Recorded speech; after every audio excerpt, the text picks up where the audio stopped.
Jika kita menemukan soal seperti ini, yakni terdapat 5 buah gelas yang masing-masing gelas memiliki suhu yang berbeda-beda. Ada yang 25 derajat Celcius dan ada juga yang 35 derajat Celcius.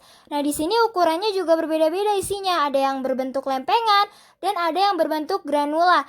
Nah, di sini kita menggunakan konsep laju reaksi, di mana pertanyaan yang pertama, tunjukkan gambar yang laju reaksinya hanya dipengaruhi oleh luas permukaannya saja.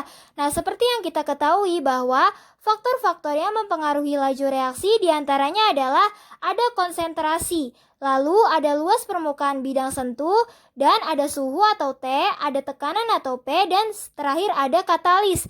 Nah, di sini yang ditanyakan laju reaksinya hanya dipengaruhi oleh luas permukaan bidangnya saja atau luas permukaannya saja.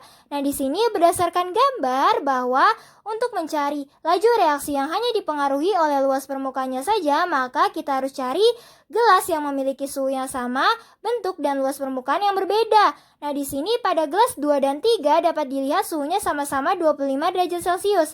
Namun di sini ukurannya berbeda ya, lempengan dan granula. Oleh karena itu di sini nomor 2 dan 3 benar ya, karena tidak ada batang pengaduk juga. Dan laju reaksinya dapat disimpulkan hanya dipengaruhi oleh luas permukaan. Sementara pada gelas yang lainnya disertai batang pengaduk. Nah, dalam hal ini batang pengaduk mempengaruhi laju reaksi karena adanya pengadukan. Oleh karena itu jawabannya 2 dan 3 ya.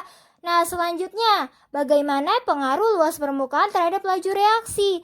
Nah, seperti yang kita ketahui di sini, untuk laju reaksi yang hanya dipengaruhi oleh luas permukaannya saja itu hanya suhunya sama, bentuk dan luas permukaannya berbeda. Namun, di sini ada hubungan antara luas permukaan dan laju reaksi. Kira-kira apa ya? Ternyata, luas bidang sentuh akan berbanding lurus dengan luas permukaan suatu zat. Nah, di mana luas permukaan suatu zat padat ini akan berbanding terbalik dengan ukuran. Nah, di sini berarti luas permukaan zat padat akan berbanding terbalik dengan ukurannya. Nah, berarti dapat disimpulkan bahwa semakin besar suatu ukuran dari zat padat, maka akan semakin kecil pula. Nah, di sini luas atau semakin kecil luas dari permukaan bidangnya. Nah, berarti di sini ukuran zat padat akan berbanding terbalik dibandingkan dengan luas permukaannya.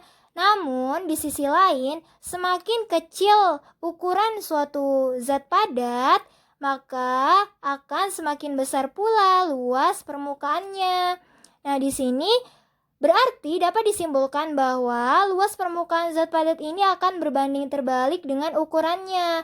Nah, di sini maka dari itu dapat disimpulkan semakin banyak partikel atau semakin banyak tumbukan antara partikel-partikel dalam suatu zat padat tersebut atau semakin banyak tumbukan antar partikel yang terjadi pada suatu zat padat tersebut dan menyebabkan reaksi atau laju reaksinya akan berlangsung dengan cepat. Oleh karena itu di sini semakin kecil ukuran zat padat akan mempengaruhi besarnya luas permukaan dan oleh karena itu semakin banyak tumbukan yang terjadi yang menyebabkan laju reaksi semakin cepat.